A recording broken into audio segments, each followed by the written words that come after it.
అందరికీ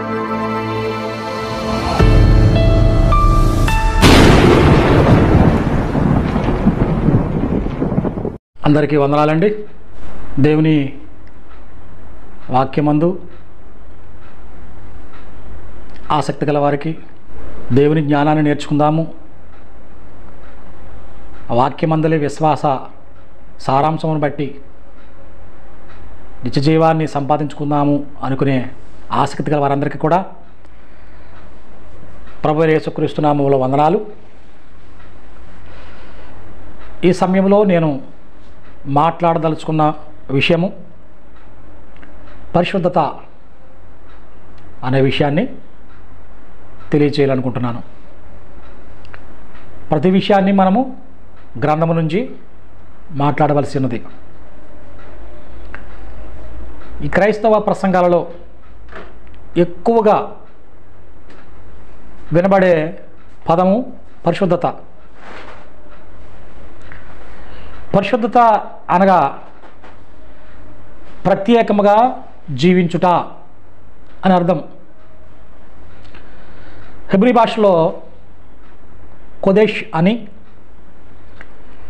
గ్రీక్ భాషలో హగియోస్ అని, ఇంగ్లీష్లో హోలీ అని, తెలుగులో పరిశుద్ధత. ఆ విధంగా మనకి ఈ భాషను తర్జుమా చేయటం ద్వారాగా ఇట్టి విధమైన అర్థము వస్తుంది. అయితే మొట్టమొదటగా పరిశుద్ధత అనే మాట మనకు ఎక్కడ కనిపిస్తుంది అంటే ఆదికాండము 2వ అధ్యాయము 3వ వచనము.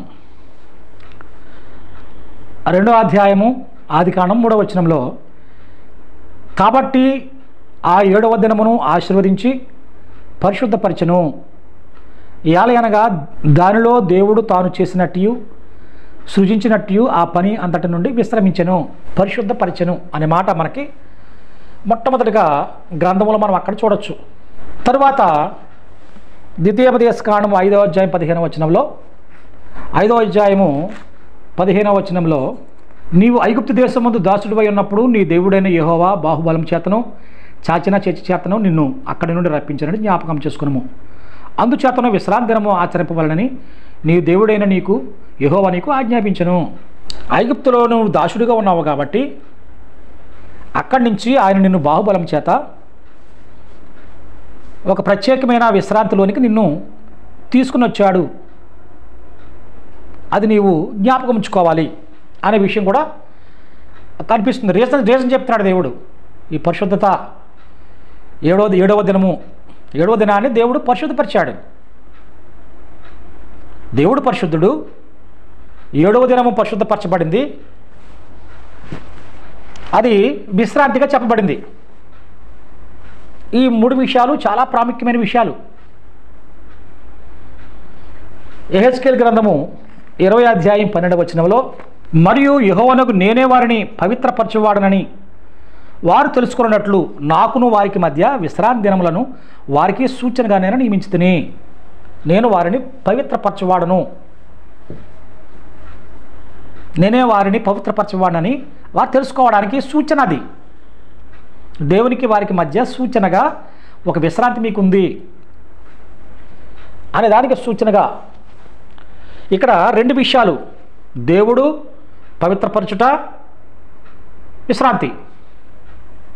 ఈ 3 విషయాలు చాలా ప్రాముఖ్యంగా మనకి దేవుని యొక్క ఉద్దేశం అందులో కనిపిస్తుంది. మనకి జాగ్రత్తగా ఆలోచన చేయాలి. హోషేయ గ్రంథంలో కూడా కొంత మనకి సమాచారం అనేది చూడగలము. 2వ అధ్యాయం 11వ వచనంలో, దాని ఉత్సవ కాలములను, పండుగలను, అమావాస్య, విశ్రాంతి దినములను, నియామకాలను మాన్పింతును అన్నాడు. ఇక్కడ పరిశుద్ధపరిచాడు, దాన్ని మాన్పిస్తాను కూడా అంటాడు. దాన్ని, ఆ విశ్రాంతి అనే దాన్ని కూడా మాన్పించేస్తాను అనే విషయం కూడా దేవుడు చెప్పాడు. కొలస్సీ పత్రిక 2వ అధ్యాయం 16వ వచనంలో, కాబట్టి అన్నపానముల విషయంలోనూ పండగ, అమావాస్య, విశ్రాంతి దినము అని వాటి విషయంలోనైనను మీకు తీర్పు తీర్చడానికి అవకాశం ఇయ్యకుడి. ఇందులో కూడా విశ్రాంతి దినము, పరిశుద్ధపరచబడిన దినము. దాన్ని మాన్పిస్తానని చెప్పాడు. ఆ విశ్రాంతి దినం అనే విషయంలో మీకు ఎవరు కూడా తీర్పు తీర్చడానికి అవకాశం ఇవ్వద్దు అనే విషయం కూడా మనకి తెలియజేయబడింది. అయితే దేవుని యొక్క పరిశుద్ధతలోకి ప్రవేశించడానికి మనిషి ఇది ఎలాంటిది? ఈ పరిశుద్ధపరచబడింది ఇప్పుడు ప్రవేశిస్తుంది అంటే యూదులు 7వ దినాన్ని పరిశుద్ధ దినముగా విశ్రాంతి దినంగా ఆచరిస్తున్నారు వాళ్ళు. అయితే దేవుడు నేను పరిశుద్ధపరిచాను, దేవుడు పరిశుద్ధపరిచాను, అది 7వ రోజు అనేది ఇప్పుడు ఎలా దానికి సరిపోతుంది? ఇప్పుడు ఈ కాలానికి ఎలా సరిపోతుంది ఈ విషయాలు? ఇవి అందులో ఉండే ప్రాముఖ్యమైన విషయం ఏంటి అన్నదానికి మనం ముందుకి వెళితే దానికి కొంత శిక్షణ చెప్తున్నాడు. అందులో ప్రవేశించడం అనే దానికి కొంత శిక్షణ అవసరము. హెబ్రీ పత్రిక 12వ అధ్యాయము ఏం రాయబడిందంటే 10వ వచనంలో, వారు కొన్ని దినములు అంటే శరీర సంబంధులైన తల్లిదండ్రులు కొన్ని దినముల మట్టుకు తమకిష్టం వచ్చినట్లు మనను శిక్షించరు, కానీ మనము తన పరిశుద్ధతలో పాలు పొందవలనని మన మేలు కొరకే ఆయన శిక్షించుచున్నాడు. ఇక్కడ ఏంటి? ఇక్కడ కొంచెం ఆలోచింప విధంగా కనిపిస్తుంది ఆ వచనం. తన పరిశుద్ధతలో పాలు పొందవలనని దేవుడు శిక్షిస్తున్నాడు. అంటే అది ఇంకా పొందలేదని అర్థం వస్తుంది. శిక్షించుట ఎందుకంటే పొందాలని, అందులో ప్రవేశించాలని. అయితే మరి ప్రతి శనివారం కూడా విశ్రాంతి దినాన్ని ఆచరిస్తున్నారు సునగోగుల్లో. మరి అది పరిశుద్ధమైనది కాదా? అయితే విశ్రాంతి దినం అనేది పరిశుద్ధమైనది కాదా అనంటే దానికి పౌలు చెప్పిన విషయం ఏంటంటే 9వ అధ్యాయము హెబ్రీ పత్రిక మొదటి నిబంధనకైతే సేవా నియమములు ఈ లోక సంబంధమైన పరిశుద్ధ స్థలము ఉంది. ఈ లోక సంబంధమైనవి సునగోగులు, ఆ విశ్రాంతి దినము, దాంట్లోకి ప్రవేశించే ప్రజలు, ఈ లోక సంబంధమైనది. ఇదంతా కూడా ఛాయారూపకమైనది. 10వ వచనంలో చూస్తే ఇవి దిద్దుబాటు కాలము వచ్చే వరకు విధింపబడి 9వ అధ్యాయము 10వ వచనం హెబ్రీ పత్రిక అన్నపానములలోనూ నానా విధమైన ప్రక్షాళనలతోనూ సంబంధించిన శరీరాచారములు మాత్రమే అన్నాడు. అంటే ఈ ఏడో దినాన్ని, ఈ విశ్రాంతి దినాన్ని, సబ్బత్ అనే దాన్ని, ఆ యొక్క సమాజ మందిరాలు, ఈ ప్రవేశించే ప్రజలు, ఇదంతా కూడా ఏంటంటే శరీరాచార సంబంధమైంది, ఈ లోక సంబంధమైన సేవా నియమము.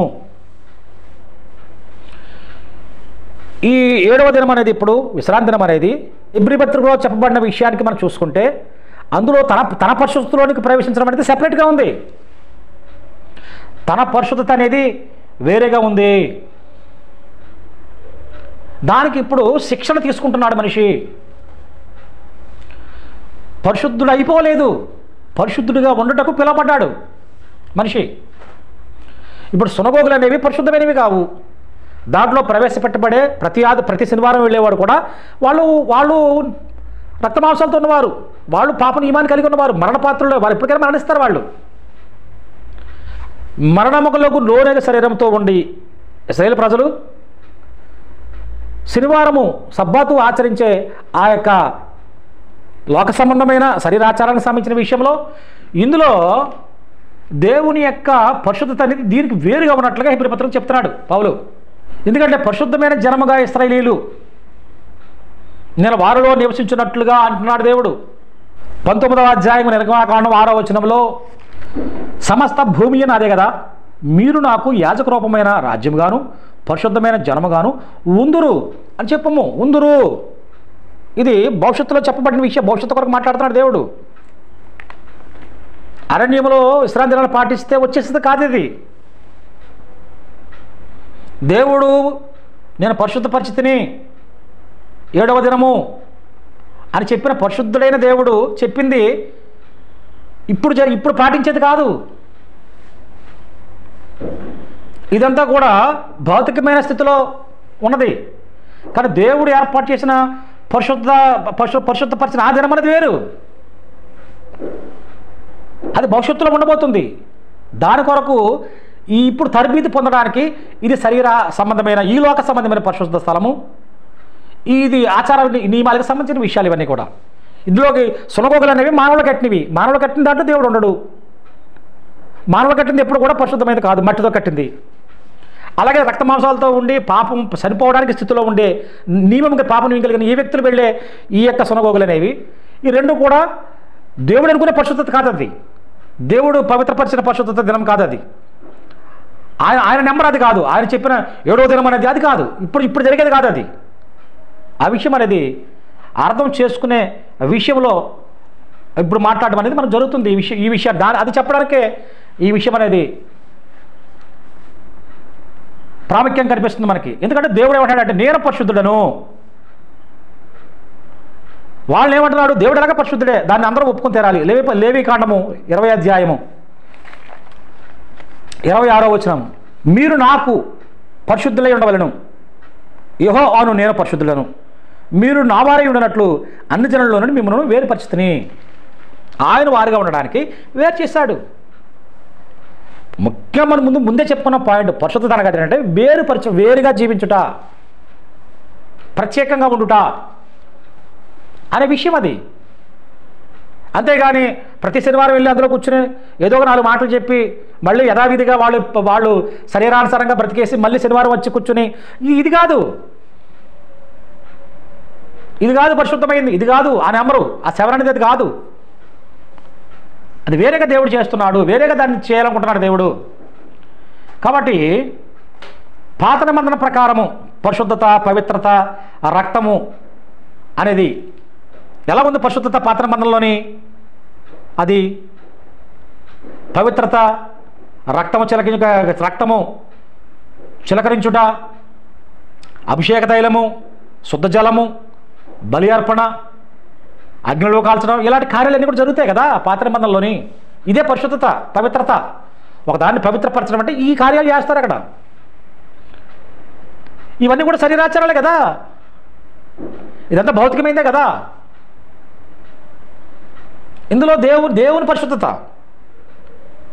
ఆయన పరిశుద్ధపరచబడినట్లుగా ఆ స్థాయికి తగినట్లుగా ఉండేది ఆ 7వ దినం అనేది. ఆ స్థాయిని ఎలా దేవుడు దాన్ని నిర్మించాలనుకుంటున్నాడు, ఎలాగ దాన్ని ఎస్టాబ్లిష్ చేయాలనుకుంటున్నాడు, ఆ యొక్క పరిశుద్ధపరచబడిన ఆల్రెడీ 7వ దినాన్ని పరిశుద్ధపరిచేశాడు ఆయన. లాక్ చేసి పెట్టాడు ఆయన. ఆ దినాన్ని లాక్ చేసి పెట్టాడు. ఒకరోజు ఓపెన్ చేస్తాడు దాన్ని. అందులోకి ఆ పరిశుద్ధంలోకి చాలామంది వెళ్తారు. అది మనకి చాలా ప్రాముఖ్యత. అది ఏంటి? ఆ యొక్క నెంబరు, ఆ 7 అనేది, లేకపోతే ఆ విశ్రాంతనం ఏంటది అనేది మనం తెలుసుకోవాలి ప్రాముఖ్యంగా. కాబట్టి దేవుడు ప్రత్యేకంగా ఉండేవాడు అంటే పరిశుద్ధులు అనుకుంటున్నాం. అలాగే ఉన్నాడు ఆయన, వాస్తవము. కాబట్టి ఆ విధంగా అనుకునే దానికి దేవుడు పవిత్రుడు, పరిశుద్ధుడు అనే దానికి మనిషి ప్రత్యేకంగా లేక పరిశుద్ధుడు అనగా ఉంటాడు, ఉండాలి అనే దానికి చాలా వ్యత్యాసం ఉంది. ఎందుకంటే దేవుడు ఆత్మ ఉన్నాడు, అక్షయుడై ఉన్నాడు, భవిష్యత్ జ్ఞానం కలిగి ఉన్నాడు, అదృశ్యుడై ఉన్నాడు. కాబట్టి ఆ స్థాయిలో మనిషి ఇప్పుడు ఉండలేడు. కాబట్టి ఇప్పుడుండే ఈ 7వ దినము, ఈ సబ్బాతు, ఈ చేసే ఇవన్నీ కూడా ఆ స్థాయిలోకి రావు. ఇప్పుడు దేవుడికి ఉండే ఆ స్థాయిలోకి రావు ఇవన్నీ. ఇప్పుడు జరిగేవన్నీ కూడా ఛాయారూపకముగా. ధర్మశాస్త్రం అనేది బాల శిక్షణ. ఇది శరీరాచారాలు మాత్రమే అన్నాడు పౌలు. ఈ లోక సంబంధమైన పరిశుద్ధ స్థలము అంటున్నాడు. ఈ లోక సంబంధమైనవి ఇవన్నీ కూడా. అయితే దేవుడు ఆదికాండంలో నేను పరిశుద్ధపరిచితిని, 7వ దినమును విశ్రమించితిని. పరిశుద్ధుడైన దేవుడు పరిశుద్ధపరిచిన ఆ 7వ దినం అనేది ఎలా ఉండబోతుంది, అది ఏంటి అనే విషయం అనేది మనం తెలుసుకోవడానికి ఒక ప్రయత్నం చేస్తున్నాము. ఎందుకంటే యెషయా గ్రంథము 50వ అధ్యాయము 8-9 వచనాల్లో నా తలంపులు మీ తలంపులు వంటివి కావు, నా త్రావులు మీ త్రావులు నా త్రావులు వంటి కావు, ఇదే యెహోవా వాక్కు. కాబట్టి ఇంకా చదివితే మనకు అర్థమవుతుంది. ఎందుకంటే అలా ఉండదు. దేవుని యొక్క తలంపులు, దేవుని యొక్క మార్గాలు అవన్నీ కూడా భిన్నంగా ఉంటాయి మనిషికి. కాబట్టి ఇప్పుడు ఈ తలంపులతోటి ఆ తలంపుల్లోకి రాలేడు మనిషి. దేవుని యొక్క తలంపుల్లోనికి, దేవుని మార్గంలోనికి, ఈ భౌతిక జీవన విధానంలో ఆ స్థాయిలోకి రాలేడు మనిషి. ఆ దేవుడు పరిశుద్ధపరిచిన ఆ విశ్రాంతి దినంలోనికి ఇప్పుడు ఈ శరీర స్థితిలో కూడా ఈ మానవుడు దాంట్లో ప్రవేశించలేడు. కాబట్టి ఆయన పరిశుద్ధపరిచింది, ఆయన అనుకుని 7వ దినం అనేది ఇప్పుడు ప్రజలందరూ అనుసరించే, లేక ఇశ్రాయేలును అనుసరించే సబ్బాత్ అనేది అది కాదు. రోమపత్రిక 7వ అధ్యాయము అంటే మానవుని యొక్క స్థితి చెప్పడానికి కొన్ని విషయాలు చూడటం జరుగుతుంది. 25వ వచనంలో, మన ప్రభు అయిన యేసుక్రీస్తు ద్వారాగా దేవునికి కృతజ్ఞతాస్తుతులు చెల్లించున్నాను, కాగా మనసు విషయంలో నేను దైవ నియమమునకును శరీర విషయంలో పాప నియమముకును దాసుడై ఉన్నాను. ప్రతి మనిషి అంతే. ఇశ్రాయేలు కూడా అలాగే ఉన్నారు కదా, ప్రతి మనిషి కూడా అంతే కదా. దేవుని పిల్లలుగా ఎంచబడిన విధానంలో వారు ఎలా ఉంటారంటే, మనసు విషయంలో దైవ నియమకు దాసుడుగా ఉంటాడు, శరీర విషయంలో పాప నియమం. ఎందుకంటే శరీరం కూడా ఉంది కదా మనిషికి. శరీరంతో ఉన్న ప్రతి మనిషి కూడా పాప నియమములకు దాసుడుగా ఉంటాడు. ఈ పాప నియమంతో పాపములకు దాసుడుగా ఉన్న ఈ వ్యక్తి ప్రతి శనివారం వెళ్ళి ఆ విశ్రాంతి దినంలో ప్రవేశించడం వల్ల పరిశుద్ధత ఎలాగొస్తుంది? అది పరిశుద్ధమైంది ఎలాగవుతుంది? అప్పుడు దేవుడు దాన్ని నిజంగా పరిచిందేనా అనే విషయం అనేది మనకు అర్థం కావాలి. అయితే ఇక్కడ మనుషుల యొక్క స్థితిగతులు ఎలా ఉంటాయి? ఇప్పుడు దేవుడు పరిశుద్ధుడు, దేవుడే పరిశుద్ధపరిచాడు ఆ దినాన్ని, అది 7వ దినాన్ని ఆయనే చెప్పాడు. ఇప్పుడు అందులో ప్రవేశించేవారు పరిశుద్ధులు గారు. పరిశుద్ధులు కాని వారు, పాప నియమమునకు శరీర విషయంలో దాసుడుగా ఉన్నవాడు, ఇది నిజంగా పరిశుద్ధమైంది అయితే 7వ దినం అని ఇప్పుడుండే 7వ దినము పరిశుద్ధమైంది, దాంట్లో ఎలా ప్రవేశిస్తున్నాడు? పాప నియమంతో ఉన్నవాడు అలా ప్రవేశించాడు కదా. అప్పుడు అది ఏమవుతుంది? అది ఈ లోక సంబంధమైంది అవుతుంది ఈ 7వ దినము. అందుకే మనుషుల యొక్క ఈ శరీరం బట్టి పాపని దాసుడయ్యాడు కాబట్టి ఎలా ఉంటున్నాడు మనిషి? దాని దాసుడైపోయాడు కాబట్టి ఎలా ఉంటున్నాడు మనిషి అంటే, మొదటి సమూయేలు గ్రంథం 16వ అధ్యాయం 7వ వచనంలో, మనుషులందరూ కూడా పైరూపాన్ని చూస్తారు, దేవుడు హృదయంలో లక్ష్య పెడతాడు. ఇదే కదా మనుషులందరూ చూస్తున్నారు, ఇదే కదా చేస్తున్నారు మనుషులందరూని. దేవుడు ఏం చెప్పాడు? హృదయాన్ని లక్ష్య పెట్టేవాడు దేవుడు. కానీ మనిషి యొక్క స్వభావం అంటే ఈ యొక్క శరీర విషయంలో పాప నియమమునకు దాసుడైన ఈ మనుషుడు ఎలా ఉంటాడంటే పైరూపం లక్ష్య పెడతాడు, హృదయాన్ని లక్ష్య పెట్టాడు. కానీ చెప్తాడంతే మనిషి, ఇలా ఉండాలని చెప్తాడు తప్ప ఆ వ్యక్తి చేయలేడు అంతే. అందరూ అంతే. దేవుడు హస్తకృతాలయంలో నివసించడు అని అపోస్తలుల కార్యాలు 17వ అధ్యాయం 24వ వచనంలో రాయబడింది.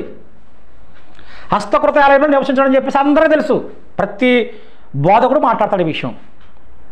హస్తకృతమైన దాంట్లో దేవుడు ఉండడు అని చెప్పబడినా, అతను ఎన్నో ప్రసంగాలు చేసినా, ఆ వ్యక్తులు అలాగే ఎన్నో ప్రసంగాలు చేసినా బోధకులు, ఏమవుతుంది?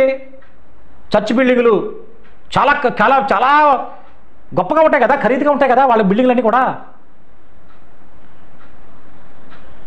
అంటే ఈ యొక్క శరీర విషయంలో పాప నియమం గల మనుషుడు ఎలా పనిచేస్తున్నాడు, ఎలా జీవిస్తున్నాడు అనేది అర్థమవుతుంది. ఇక్కడ చెప్తాడు కానీ చేయలేడు, చెప్తాడంతే చేయడు. అందం మోసకరము, సౌందర్యం వ్యర్థం అని చెప్పేసి సామెతల గ్రంథము 37వ అధ్యాయం 30వ వచనంలో ఉంది. కానీ అందాన్ని మెరుగుదిద్దుకోవడానికి అధికమైన ఖర్చు చేయట్లేదా మనుషులు, స్త్రీలు కానీ పురుషులు కానీ? దానికి ఒక బ్యూటీ క్లినిక్లు ఉన్నాయి, దానికి ఎన్నో రకాలుగా కాస్మెటిక్స్ వాడతలేదా? అది మోసకరమైంది, వ్యర్థమైందని చెప్పినా సరే దాన్నే చేస్తాడు మనిషి. చెప్తాడంతే మనిషి, చేయడు. అలాంటి వాడు దేవుడు పరిశుద్ధపరిచిన విశ్రాంతి ఎలా ప్రవేశించగలడు ఈ పనులను చేస్తూ? ఇంకా చాలా ఉన్నాయి కదా. వెలుపటి అలంకారము అనే మాట మొదటి పేతురు పత్రిక 3వ అధ్యాయం 3వ వచనంలో ఉంటుంది. వెలుపటి అలంకారం అనేది మీకు అలంకారంగా ఉండకుండా అని చెప్పాడు, అంతరంగమే మీకు అలంకారంగా ఉండాలి అని ఖచ్చితంగా చెప్పాడు కదా. అయినా సరే అందరూ కూడా సెలబ్రిటీలాగా ఉండాలనుకుంటారు. అలాగే ఉంటారు కదా చాలామంది. ఖరీదైన వస్త్రాలు ధరిస్తారేదా? విలువైన ఆభరణాలు ధరిస్తారేదా? ఏం రాయబడింది? వెలుపటి అలంకారం మీకు ఉండొద్దని చెప్పినా తగుమాస్త్రంగా కాకుండా డామినేట్గా లేదా చాలామంది చెప్తారు, చేయరు. ఎందుకంటే ఆ స్వభావము, ఈ స్వభావంతో ఈ యొక్క పాప నియమమునకు దాసుడైన ఈ శరీర విషయంలో ఈ స్వభావంతో నువ్వు దేవుడు పరిశుద్ధపరిచిన ఆ యొక్క పరిశుద్ధ ఆ యొక్క దినంలోకి నువ్వు ఎలా ప్రవేశిస్తావు? ఇంకా ఎన్ని చేస్తున్నాడు మనిషి? అన్న వస్త్రము గలవారే అని చెప్పేసి అన్నాడు మొదటి తిమోతి పత్రిక 6వ అధ్యాయము 8వ వచనంలో. మీకు కలిగి అనవసరం గలవారే ఉండండి అన్నాడు. కానీ ఇవన్నీ కూడా బోధించేవారు బోధిస్తారు, ఇవన్నీ కూడా అనేకులు బోధిస్తారు ఇవన్నీ కూడా. కానీ భూములు సంపాదించుకుంటారు, ఆస్తులు సంపాదించుకుంటారు, కార్లు సంపాదించుకుంటారు, సుఖభోగములు అనుభవిస్తారు. ఏది? అన్న వస్త్రం మనకు గలవారే ఉండాలని చెప్తారు, మన తగుమాస్త్రంగా బతకాలని చెప్తారు, మన డబ్బు మీద ఆశ ఉండకూడదని చెప్తారు, మన చాలా సింపుల్ ఉండాలని చెప్తారు. ఎవరు పాటించరు. చెప్పడం వరకే తప్ప చేయడు. ఎందుకంటే శరీరము విషయమై పాప నీవు దాసుడు వీడు, అందుకే చేయడు. చెప్తాడంటే చేయడు. ఇంకా ఏమున్నాయి? పరిశుద్ధపరచబడవలసిన హృదయము అన్నాడు యేసుప్రభువారు. మార్కు సువార్త 7వ అధ్యాయము 21 నుంచి 22 వచనాలు చదివితే, 23 వచనాలు చదివితే ఏమున్నాయి అందులోని? చెప్పిన విషయాలన్నీ కూడా చెప్తాడు, చెయ్యుడు.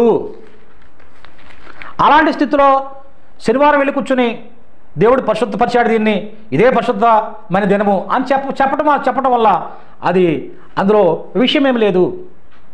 ఇవి మానవులు కట్టిన సొరగోగులు ఇవన్నీ కూడా. నువ్వు వెళ్ళేది కూడా సరైన విషయంలో పాప నియమంతో వెళ్తున్నావు నువ్వు దానికి. కాబట్టి నీవు ఆ నియమంతో నువ్వు ఆ దేవుడు పరిశుద్ధపరిచిన ఆ పరిశుద్ధ స్థలంలో నువ్వు వెళ్ళలేవు. అందులోకి గుడారము ప్రతిష్ఠింపబడిన తర్వాత ప్రత్యక్ష గుడారము యాజకులు దాంట్లో చేయలేకపోయారు, ఆ బైబిల్లో నిలవలేకపోయారు, యాజకులు బయటకు వచ్చేశారు. అది దేవుడంటే నిలబడాడు. ఈ శరీర సంబంధమైన స్వభావం కలిగిన వారు మోషే కూడా బయటకు వచ్చేసాడు. దేవుని మహిమలో బొండలేడు, బయటకు వచ్చేస్తాడు, తట్టుకోలేడు అక్కడ దాన్ని. ఒక ప్రత్యక్ష గుడారం విషయంలోనే దేవుని మహిమను తట్టుకోలేనప్పుడు దేవుని యొక్క పరిశుద్ధతను ఎలా ఉండగలడు? ఇన్ని క్వాలిటీస్ మైనస్లో ఉంటుండగా మనిషి. కాబట్టి ఏమంటాడంటే 7వ అధ్యాయం మార్కు సువార్త 21-22 వచనాలు, లోపల నుండి అనగా మనుషుల హృదయంలో నుండి దురాలోచనలు, జారత్వములు, దొంగతనములు, నరహత్యలు, వ్యభిచారములు, లోభములు, చెడుతనము, కృత్రిమము, కామవికారము, మత్సరము, దేవదూషణయు, అహంభావము, అవివేకము వచ్చును. ఈ చెడ్డవన్నీ కూడా లోపల నుండియే బయలువెళ్ళి మనుషుని అపవిత్రపరచునని ఆయన చెప్పాడు. ఎవరు? అందరూ కూడా మోషపేట మీద కూర్చుని మేము పరిశీలము, మేము పవిత్రమని చెప్పుకునే వారికి కూడా ఇది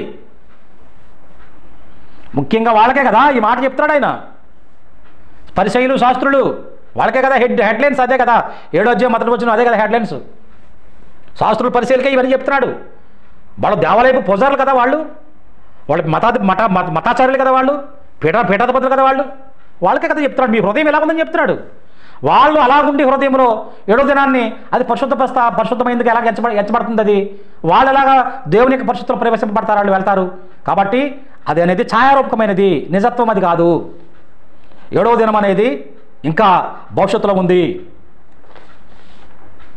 అనేది వీటిని బట్టి మనకు అర్థమవుతుంది. ఇది కాదని, ఇప్పుడు జరిగేది దేవుడు పరిశుద్ధపరిచింది కాదు అనే విషయం మనకు అర్థమవుతుంది. దాసునిగా పరిచారకంగా ఉండమన్నాడు ప్రభువారు. కానీ ఎవరు దాసులుగా ఉంటున్నారు? ఎవరు పరిచారకంగా ఉంటున్నారు? మత్తయి సువార్త 20వ అధ్యాయం 25 నుంచి 27 వచనాల వరకు ఇందులో ఉంటాయి ఆ విషయాలు. దాసునిగా పరిచారకంగా ఉండండి అంటున్నాడు. ఎవరు కూడా దాసులుగా ఉండరు, పరిచారకులుగా ఎవరు చేయరు, అంతా సెలబ్రిటీలా ఉంటారు అందరూ కూడా. నోరేమో దగ్గరగా ఉంటుంది, హృదయం దూరంగా ఉంటుంది అన్నాడు ప్రజలది. మత్తయి సువార్త 15వ వచనంలో మీ నోరు దగ్గరగా ఉంటుంది, మీ హృదయం నాకు దూరంగా ఉంటుంది అన్నాడు. అలాగే ఉన్నారు అందరూ కూడా. కేవలం నోరేమో స్తోత్రం అంటుంది దేవుణ్ణి, హృదయమేమో లోకానుసారమైన విషయం ఉంటుంది. ఇలాంటి స్థితిలో ఉండి నువ్వు ఏ పరిశుద్ధ స్థలంలో ఏ పరిశుద్ధపరచబడిన ఆ యొక్క దినంలోకి వెళ్తావు? నువ్వు ఈ స్థితిలో ఉండి అలాగ నువ్వు వెళ్తావా? వెళ్ళగలవా అందులోకి? అది నిజంగా పరిశుద్ధపరచబడింది అయితే 7వ దినం అనేది ఇప్పుడు అందులోకి నువ్వు వెళ్ళలేవే. అంటే నువ్వు వెళ్తున్నావంటే, ఇంకా యూదులు వెళ్తున్నారంటే అది ఇంకా దేవుడు పరిశుద్ధపరచబడింది కాదు, ఆయన పరిశుద్ధపరచబడింది వేరే ఉంది అని అర్థం అనేది మనకు కనిపిస్తుంది. కాబట్టి ధనవంతులు దేవుని రాజ్యంలో ప్రవేశించరు అని చాలా విషయాలు చెప్పాడు యేసుప్రభువారు. మత్తయి సువార్త 19:23 చెప్పాడు ఆయన, ధనవంతుడు రాజ్య ప్రవేశం ఉండదని చెప్పేసి. సొలొమోను ఎలాంటి పరిస్థితుల్లో ఉన్నాడు? జ్ఞానమందు, ఐశ్వర్యమందు గొప్పవాడుగా ఉన్నాడు. మొదటి రాజుల గ్రంథము 10వ అధ్యాయం 23 వచనంలో ఆ విషయం చెప్పబడుతుంది. ఇవన్నీ సంపాదించుకున్నాక ప్రసంగి గ్రంథం 2వ అధ్యాయము 4 నుంచి 11 వచనాలు ఏం చెప్తాడంటే, ఇవన్నీ సంపాదించుకున్నాను, ఇవన్నీ చెప్పుకొస్తున్నాడు. కానీ చివరికి వచ్చి ఏమన్నాడు, 2వ అధ్యాయం 3 చూస్తే, నేను గొప్ప పనులు పూనుకున్నానని చెప్పుకుంటూ వచ్చి 11వ వచనంలో, అప్పుడు నేను చేసిన పనులన్నింటినీ నా కొరకై వాటి కొరకై నేను పడిన ప్రయాసమంతయు నేను నిదానించి వివేచింపగా అవన్నీ వ్యర్థమైనవి. అది ఇప్పుడు ఈ మనుషులు కలిగిన ఈ యొక్క వైభవం అంతా కూడా వ్యర్థమైంది. ఈ వ్యర్థమైన నువ్వు సంపాదించుకొని ఈ వ్యర్థమైన దాంతో శరీర విషయంలో పాపనియమి కలిగిన ఆ స్వభావ స్థితిలో ఉన్న నీవు 7వ దినాన్ని లోపలికి వెళ్తే నువ్వు పరిశుద్ధపరచబడతావా? అది పరిశుద్ధమైన దినమేనా? దేవుడు పరిశుద్ధపరిచిన, ఎందుకంటే ఆయన 7వ దినాన్ని పరిశుద్ధపరిచేసాడు ఆయన ఆల్రెడీ. ఆ పరిశుద్ధపరచబడిన దినం అనేది వేరేగా ఉంది. ఇప్పుడుది కాదు అది. ఇప్పుడు ఏది కూడా పరిశుద్ధపరచబడిన దినమే లేదు. అంటే దేవుడు పరిశుద్ధపరచబడినట్లుగా ఆయన అందులో ప్రవేశించే విధంగా అది లేదు ఇప్పుడు ఎక్కడ కూడా. కాబట్టి సొలొమోను కంటే గొప్పవాడు నేను చెప్తున్నాడు యేసుప్రభు. నేను సొలొమోను కంటే గొప్పవాడు ఇక్కడ ఉన్నాడని చెప్పేసి. ఈయన ఎలా ఉన్నాడు? సొలొమోను అయితే ప్రపంచ ప్రసిద్ధిగాంచిన జ్ఞానమందు ఐశ్వర్యమందు కూడా గొప్పవాడు. ప్రపంచంలో ధనవంతుల్లో మొదటి స్థానంలో కూడా రావచ్చు లెక్కలేస్తే. కానీ యేసుక్రీస్తు అనే ప్రపంచరాజు, కేవలము సొలొమోను ఇశ్రాయేల్కి మాత్రమే 40 years రాజు. కానీ యేసుక్రీస్తు అనే రాజు ప్రపంచరాజు, యుగయుగములు పరిపాలించే రాజు. ఈ రాజుకి ఏముంది? తలవాల్చుటకైనా స్థలం లేదు. మత్తయి సువార్త 8వ అధ్యాయం 20 వచనంలో చెప్పబడిన రీతిగా ఈ లోక సంబంధమైన రాజులేమో మహావైభవం సాధించారు. కానీ యేసుక్రీస్తు అనే ప్రపంచ రాజుకి ఏమి లేదు. ఆయనకు ఒక ఆలయం లేదు, భౌతికమైంది. ఆయన శనివారాలు కూడా పెద్దగా అక్కడికి వెళ్ళలేదు. అంతా ఆయన పరిచర్య అంతా కూడా బయటే. ఆ గలిలయ సముద్రం పక్కన ఎక్కడైనా కొండ మీద ఎక్కడైనా పచ్చికగా ఉంటే, అలాగే దారిలోని ఇంటింటికి ఊరా అలాగే బయట చేశాడు ఎక్కువ ప్రసంగం.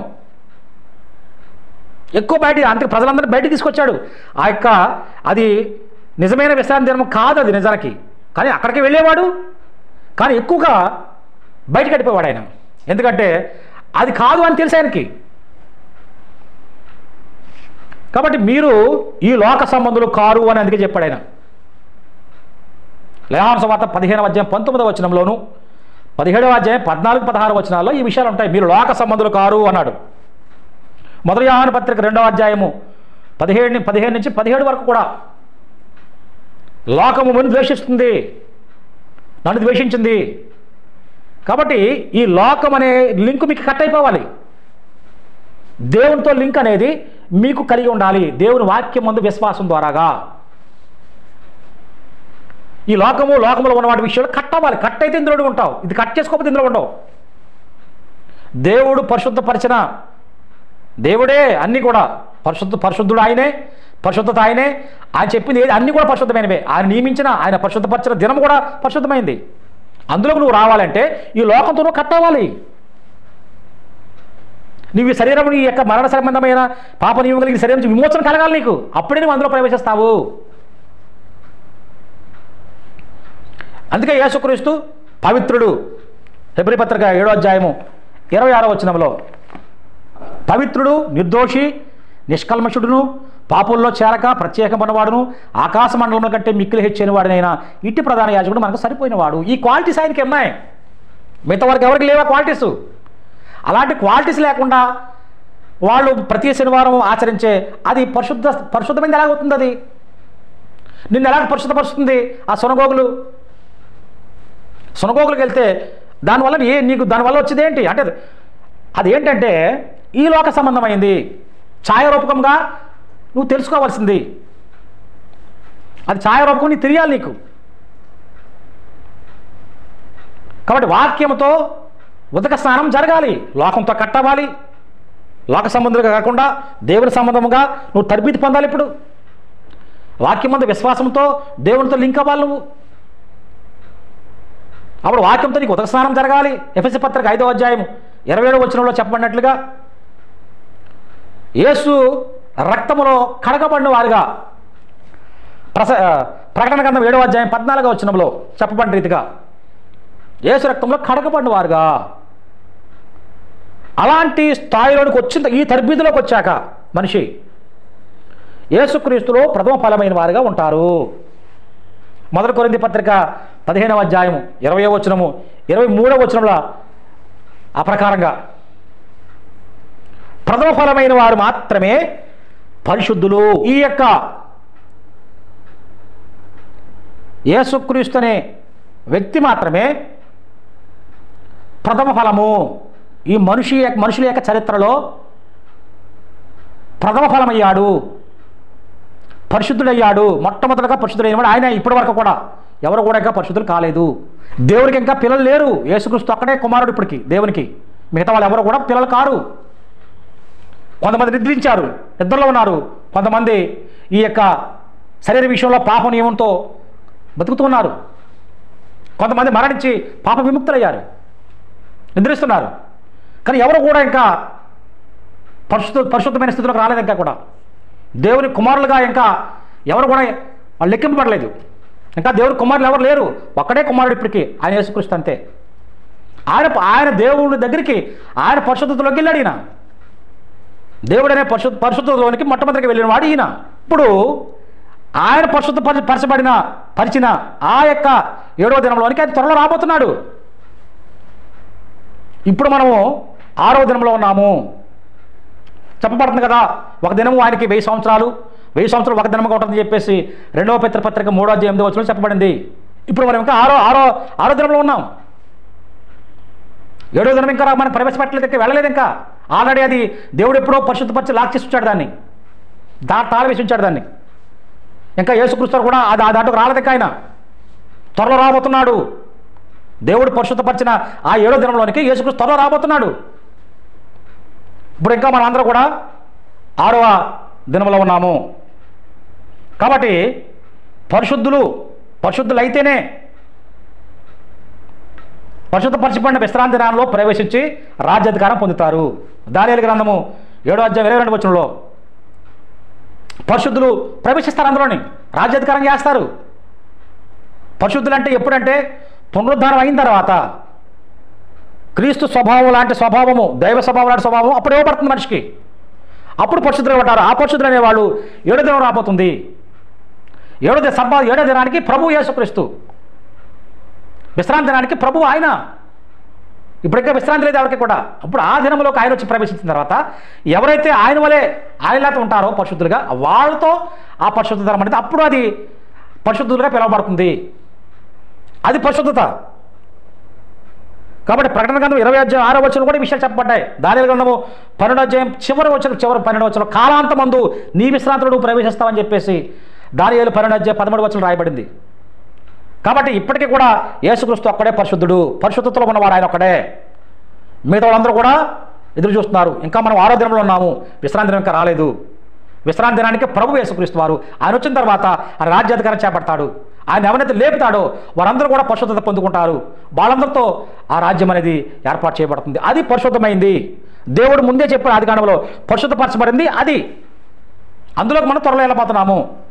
కాబట్టి దీన్ని మనం అర్థం చేసుకోవాలి.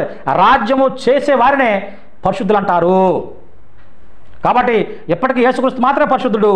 పునరుద్ధరణ తర్వాత పరిశుద్ధులు అనేవారు పుడతారు, కొత్తగా జన్మిస్తారు, అక్షయ శరీరంతో ఉంటారు, అమరత్వంతో ఉంటారు. అలాంటి వారు పవిత్రులు అంటారు. అలాంటి వారు పరిశుద్ధపరచబడిన వారు అంటారు. ఆ పరిశుద్ధత అనే దానికి అర్థమే అది. ఈ జీవితంలో జీవించింది ఏది కూడా ఛాయారూపమైంది.